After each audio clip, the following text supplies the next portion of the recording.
Welcome to జనం మాట. నేను మీ చంద్ర. ఈ రోజు ఈనాడు వార్తాపత్రికలు రాసిన వార్తల గురించి ఒకసారి చూద్దాం. ఈనాడు వార్తాపత్రిక కనుక చూసుకున్నట్లయితే పొలాలన్నీ దున్నేశాక పంట నష్టం లెక్కలా అంటూ వార్త రాసుకొచ్చారు.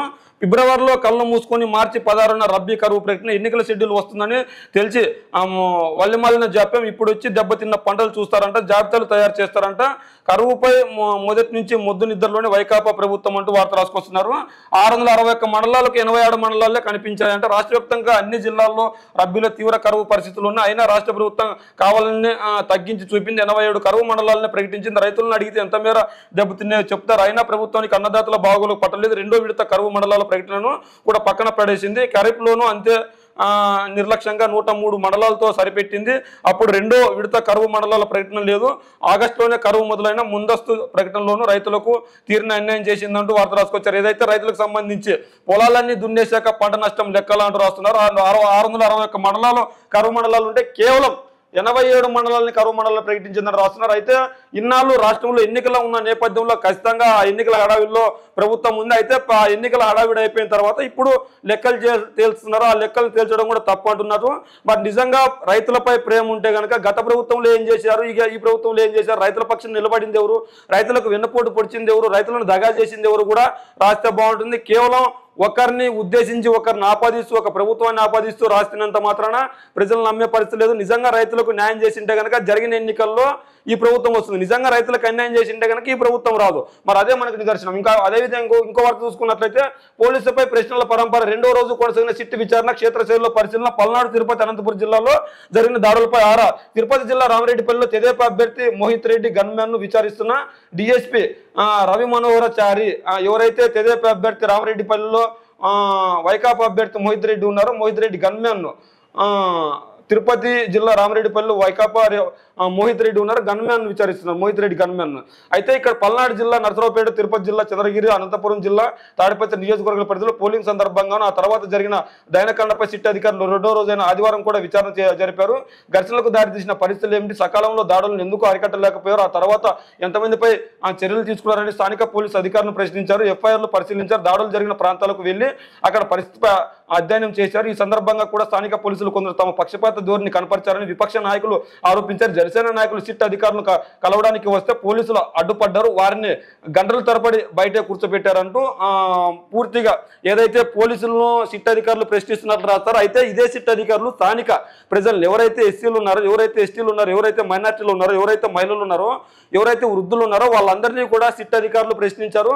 ఆ సిట్ అధికారులు ప్రశ్నించినప్పుడు వీళ్ళు ఖచ్చితంగా దాడి చేసిన వారి గురించి మాట్లాడారు. కానీ సామాన్య ప్రజలు మాట్లాడిన మాటలు సామాన్య ప్రజలు ఇదే రామరెడ్డిపల్లిలో ఫిర్యాదు చేసిన విషయాల గురించి రాయకుండా కేవలం మోహిత్ రెడ్డి ఎవరైతే ఎమ్మెల్యే అభ్యర్థిగా ఉన్నారో ఆ ఎమ్మెల్యే అభ్యర్థి సంబంధించి వైకాపా అభ్యర్థి మోహిత్ రెడ్డి ఉన్నారో ఆ మోహిత్ రెడ్డి గన్మ్యాన్కి సంబంధించి వార్తలు రాశారు.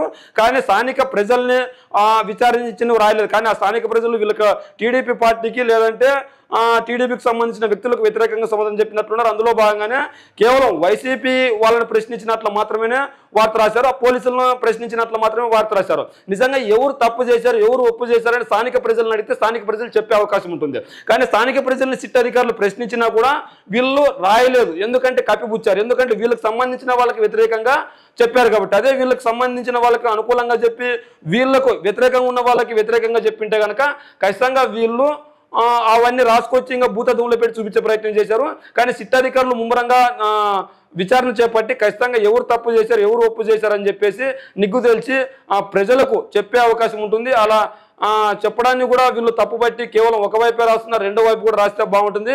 పోలీసు అధికారులని మోహిత్ రెడ్డి గన్మ్యాన్ని ప్రశ్నించినట్లు రాశారు. కానీ సామాన్య ప్రజలను అడిగినట్లు వీళ్ళు రాయలేదు. కానీ అడిగినట్లు కూడా రాసింటే బాగుంటుంది. సిట్ అధికారులు అయితే తప్పు చేసిన వారిని వదలరని భావిస్తున్నాం. ఎక్కడైతే తిరుపతి, పల్నాడు లేదా తాడిపత్రి ప్రాంతాల్లో అల్లర్లు గొడవలు జరిగాయో ఆ గొడవల కలర్లకు సంబంధించి సిట్ అధికారులు అన్ని జాగ్రత్తలు తీసుకొని అందరికీ శిక్ష పడే విధంగా చేస్తారని మనకు తెలుస్తుంది. అదేవిధంగా ఇవన్నీ కూడా ఎన్నికల కమిషన్కు అందించే అవకాశం ఉంది. ఎవరైతే వీరిలో పాల్గొన్న వాళ్ళందరినీ కూడా ఇక్కడ చూసుకోవచ్చు. 3 ఐపీఎస్లపై అభియోగాలు నమోదు, క్రమశిక్షణ చర్యలకు ఉపక్రమించిన రాష్ట్ర ప్రభుత్వం 15 రోజుల్లోగా లిఖితపూర్వకంగా లేదా నేరుగా వాదనలు వినిపించాలని ఆదేశం.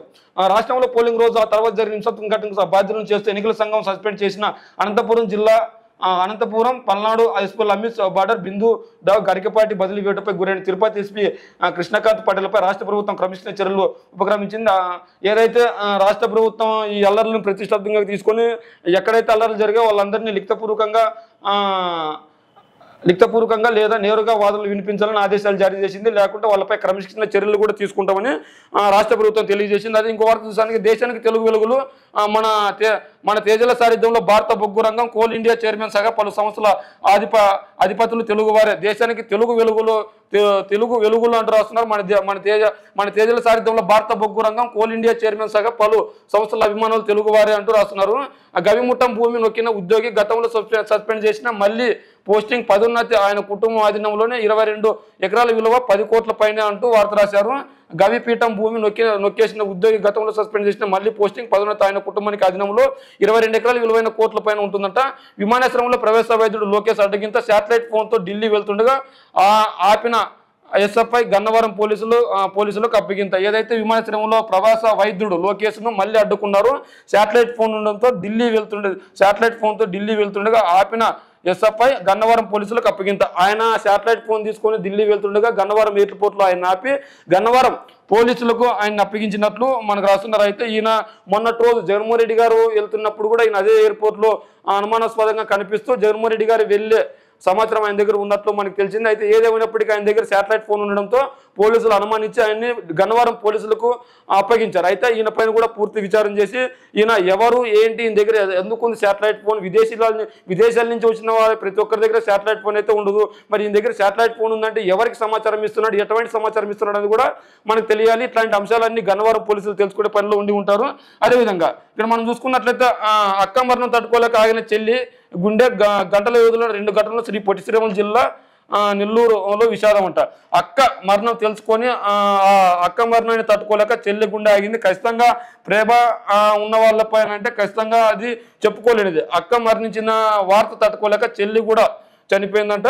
గంటల వ్యవధిలో 2 ఘటనలు ఈ సంఘటన శ్రీ పొట్టి శ్రీరాములు నెల్లూరు జిల్లాలో విషాదం చోటు చేసుకున్నట్లు వార్త రాశారు. అదేవిధంగా మనం చూసుకున్నట్లయితే బాధితుల గొంతు వినిపించడం నేరమా, అన్యాయాన్ని వివరిస్తే వర్గాల మీద శత్రుత్వం పెంచడం అవుతుందా, ఆవేదనను ప్రచారం చేసినందుకు టీవీ ఛానళ్లపై కేసుల, ఎన్డీఏ ప్రభుత్వాలకు ఓటు వేశామని అక్కుస్తూ తమపై వైకాపా మూకులు దాడికి తెగబడి తలలు పగలగొట్టి రక్తపాతం సృష్టించారంటూ బాధితుల చెప్తే ఆ విషయాన్ని టీవీ ఛానల్లో ప్రచారం చేయడం నేరమా, వారికి జరిగిన అన్యాయాన్ని వారి ఆవేదనను రిపోర్టింగ్ చేయడం వర్గాల మధ్య శత్రుత్వం పెంచడమా, ఇది నేరపూరిత కుట్ర, బాధితుల ఆవేదన ఛానల్లో చూపిస్తే మీడియా సంస్థలపై కేసు పెడతారా. బర్మా కంపెనీకి సంబంధించిన సుకర ధనలక్ష్మి కుటుంబంపై జరిగిన దాడి వ్యవహారంలో విశాఖపట్నం పోలీసులు ఇదే చేశారు. ఆ బాధితుల ఆవేదన ప్రచారం చేసినందుకు ఈటీవీ ఏబిఎన్ ప్రతినిధులపై దాడులతో కలిసి ప్రెస్ మీట్లలో మాట్లాడినందుకు విశాఖపట్నం ఉత్తర నియోజకవర్గం వైకాపా అభ్యర్థి విష్ణుకుమార్ రాజుపై ఈ నెల 17న కంచరపాలెం పోలీస్ స్టేషన్లో కేసు నమోదు చేశారు. అయితే ఇక్కడ బాధితుల గొంతు వినిపించడం నేరం కాదు, కానీ వాళ్ళు చెప్పింది ఒకటైతే వీళ్ళు రాసేది ఒకటి చూపించేది ఒకటి, కాబట్టి అటువంటి వారిపై కేసులు పెట్టింటారు. కానీ సమయస్ఫూర్తితో ఖచ్చితంగా వాళ్ళు చెప్పినట్లు కనుక వాళ్ళ ఏది అయితే మాట్లాడింటారో ఆ మాట్లాడింది కనుక చూపించి రాసి ఉంటే కనుక ఎటువంటి వారిపై కేసు పెట్టిండ్రు, వాళ్ళు చెప్పింది ఏంటి, వీళ్ళు రాసింది ఏంటి, వాళ్ళు చెప్పింది ఏంటి, వీళ్ళు చూపించింది ఏంటి, వాళ్ళు మాట్లాడింది ఏంటి, వీళ్ళు మాట్లాడింది ఏంటి, ఇట్లాంటివన్నీ పరిశీలనలోకి తీసుకొని ఖచ్చితంగా కేసులు పెడతారు. భావ ప్రకటన అన్నది ఎవరికి ఆటంకం కలిగించకూడదు. ఎందుకంటే స్వతంత్ర భారతదేశంలో స్వేచ్ఛ హక్కు అనేది ఒకటి ఉంటుంది. ఆ హక్కును ఎవరు నిర్వర్తించబడదు. అంత మాత్రాన మన చేతుల్లో మీడియా ఉంది, మన చేతుల్లో మనం జర్నలిజం చేస్తున్నాం, మన జర్నలిస్టులు మనం రిపోర్టర్లం అని చెప్పేసి బాధ్యతలు ఒకరి మాటలు మాట్లాడితే ఇంకోటి రాస్తే కనుక ఇట్లాంటి చర్యలు తప్పమని హెచ్చరిస్తున్నారు. ఖచ్చితంగా పోలీసులు కూడా వీటిని క్షుణ్ణంగా పరిశీలించి కేసులు నిగ్గుదేల్చాలి. ఎందుకంటే ఇక్కడ రెండు అంటే జర్నలిజము పోలీసు వ్యవస్థ రెండు ఉంటాయి. ఖచ్చితంగా ఈ జర్నలిజం పోలీసు వ్యవస్థ రెండు ఉంటేనే, జర్నలిజం ఉంటే ప్రజలకు సమాచారాన్ని తెలియజేస్తారు, పోలీసు వ్యవస్థ ఉంటే ప్రజలకు రక్షణ కల్పిస్తారు. మరి ఇద్దరు సమానంగా ముందుకెళ్తేనే మన దేశం మన రాష్ట్రం అభివృద్ధి చెందుతుంది. అలా కాదని ముందుకే తప్పుడు అడుగులు వేస్తే ఎన్నో ఇబ్బందులు ఎదుర్కోవాల్సి వస్తుంది. మరి ఏదేమైనప్పటికీ మరి బాధితులు మాట్లాడిందే కనుక రాసి ఉంటే కనుక ఎటువంటి చర్యలు తీసుకోవాల్సిన అవసరం లేదు. బాధితులు మాట్లాడింది రాయకుండా వేరేది రాసి ఉంటే కనుక ఖచ్చితంగా చర్యలు తీసుకోవడం ఎటువంటి తప్పు లేదని చెప్తున్నాం. అదేవిధంగా గల్లంత అవడానికి ముందు ఇబ్రహీం రైసీ ప్రయాణిస్తున్న హెలికాప్టర్ అడవిలో కూలిన ఇరాన్ అధ్యక్షుడి హెలికాప్టర్ రైసీ ఆచూకీ గల్లంతు దట్టమైన అడవి ప్రాంతంలో ముమ్మరి గాలింపు దిగ్భ్రాంతి దిగ్భ్రాంతి వ్యక్తం చేసిన ప్రధాని నరేంద్ర మోదీ. ఈయన ఇబ్రహీం రైసీ, ఈయన ఇరాన్కి సంబంధించిన అధ్యక్షుడు. అయితే ఈయన హెలికాప్టర్ వాతావరణం అనుకూలించగా ఎక్కడో ఒక చోట ల్యాండ్ చేయాలని చూస్తే అది నేలకు గట్టిగా తగలడంతో ప్రమాదం జరిగి ఆయన స్వర్గస్థులైనారని మనకు తెలుస్తుంది. అయితే ఇది స్వర్గస్థులైనారని తెలుస్తుంది. ఈ వార్త ఉదయమే తెలిసింది. అయితే ఆయన ఆత్మకు శాంతి చేకూరాలని మన దేశం తరపున కూడా కోరుకుందాం. అయితే ఇటువంటి సంఘటన జరగడం కూడా దురదృష్టకరం. ఎందుకంటే ఒక దేశ అధ్యక్షుడు హెలికాప్టర్ మరణంతో మృతి చెందాడంటే చాలా ఇబ్బందికరమైన అంశం. ఇదైతే నిన్నటి రోజు జరిగింది కాబట్టి వీళ్ళు ఇంకా మరణ వార్త రాయలేదు. అయితే ఈ రోజు అయితే ఈయన మరణించినట్లు జాతీయ మీడియాలో వెలువరిచారు. మరి అది కూడా పూర్తిగా తెలియాల్సి ఉంది. జాతీయ మీడియాలో అయితే ఈయన దుర్మరణం చెందినట్లు, లేదంటే ఈయన స్వర్గస్థులైనట్లు, అక్కడికక్కడే మరణించినట్లు కూడా వార్తలు వస్తున్నాయి. మరి ఇందులో ఎంత మాత్రం నిజం ఉందని కూడా పూర్తిగా తెలియాలి. అయితే ఈయన గనక ఆచూకీ లభ్యమై ఈయన గనక ప్రాణాలతో బయటపెడితే అందరూ హర్షించదగిన విషయం. ఒకవేళ మరణిస్తే గనక స్వర్గస్థులు అయి ఉంటే గనక మన దేశం తరపున ఖచ్చితంగా ఈయనకి సంతాపం తెలియజేస్తున్నాం. అదేవిధంగా మన ప్రధాని మోదీ కూడా దిగ్భ్రాంతి వ్యక్తం చేశారు. ఇది విద్యార్థుల లెక్కలపై ప్రభుత్వం దొంగాట, భారీగా పిల్లల సంఖ్య పడిపోయిన ఇన్నాళ్ళు బయట పెట్టిన సర్కార్ విద్యా కానుక లెక్కలతో ఇప్పుడు బయటపడిన భాగవతం అంటూ వార్త రాశారు. ఏదైతే ప్రభుత్వం దొంగాట ఆడుతుందంటూ కోలన్ మార్కు పెట్టి వార్త రాశారు. నిజంగా రాష్ట్ర ప్రభుత్వం విద్యార్థులకు కనుక అన్యాయం చేసింటే కనుక నాడు నేడు తీసుకొని వచ్చేది కాదు, ఇంగ్లీష్ మీడియం తీసుకొని వచ్చేది కాదు, అమ్మఒడి తీసుకొని వచ్చేది కాదు, విద్యా కానుక తీసుకొని వచ్చేది కాదు, విద్యా దీవెన తీసుకొచ్చేది కాదు, వసతి దీవెన తీసుకొచ్చేది కాదు. విద్యార్థులకు చదువు పట్ల ప్రేమ ఉంది కాబట్టి ట్యాబులు ఇచ్చారు, వాళ్ళకి ఉన్నత సౌకర్యాలు కల్పించారు, అన్ని ముందుండి నడిపింది కాబట్టి ఎటువంటి ఇబ్బంది లేకుండా ఖచ్చితంగా రాష్ట్ర ప్రభుత్వం చేసింది. అయితే వీళ్ళు కోలాడ మార్కు వార్త పెట్టి రాశారు. మరి దాన్ని ఎంతవరకు నమ్మాలో కూడా పూర్తిగా విచారణ చేసి ఖచ్చితంగా అందరూ సమగ్రమైన వివరణ తెలుసుకొని నమ్మితే బాగుంటుంది. ఏదైనా కూడా నమ్మాల్సిన అవసరం లేదు. ఎందుకంటే ఈరోజు చూసాం మనం ఏదైతే విశాఖపట్నంలో బాధితులు మాట్లాడిన మాటలను వక్రీకరించి రాసినందుకే వీళ్ళపైన కేసులు పెట్టారా, లేదంటే వాళ్ళు ఉన్నట్లు రాసినందుకు కేసులు పెట్టారని కూడా మనం చూడాలి. మరి ఏదేమైనప్పటికీ ఈనాడులో రాసిన వార్తలు ఇవి. మరి ఈనాడులో రాసిన వార్తల గురించి మీరేమనుకుంటున్నారో మీ కామెంట్ రూపంలో తెలియజేయండి.